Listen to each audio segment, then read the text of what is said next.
Welcome back. You're watching the morning news here at CNN News 18. All right, our first big story after the break is a return to diplomatic headlines. The first I2U2 Leaders Summit is set to take place today.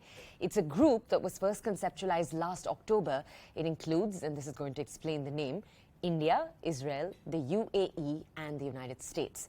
Apart from boosting investment and overall economic cooperation, one major item on the agenda is going to be the food and energy crisis that's being caused by Russia's war in Ukraine. It's a four-way virtual summit that comes alongside US President Joe Biden's visit to the Middle East. Many are calling this grouping the West Asian Quad. One focus is obviously going to be stopping China from expanding its influence within the region. First, take a look at what the American President Joe Biden had to say. Then we'll connect with a colleague for more details.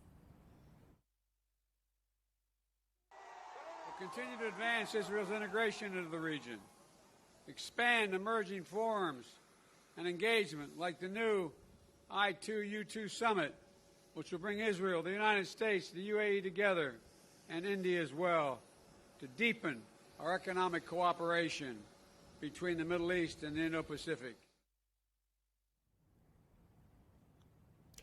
My colleague Abhishek Jha with us live right now from the ground to bring us more of an update about what to look forward to today. Abhishek, over the last few years, we've watched India warm up more to West Asian countries, including in particular Israel, particularly underneath Prime Minister Modi. Could you tell us more about what's going to be on the agenda today? Today, of course, India is in a very critical position where it has a good friendly ties with all the Arab countries, including Israel. In fact, one of the visit when Prime Minister was having in that region, he did travel to Jordan, Egypt and Israel in one of his, and Palestine in one visit of his. So this tells that he did not have any like all the countries had a very good relation with India, and that is still there. We have embassies of all the countries, and in every countries of Gulf we have our own embassies. Probably this is the reason why when USA is trying to integrate Israel into not only the Arab world but also to the Indo-Pacific powerhouse, that is also another quad where USA, Australia, India, Japan are partners. Probably India comes as a very handy partner. In fact, India has a very good relation with Tehran also, where USA and Israel and UAE are not as comfortable as Iran. So probably India may also act as a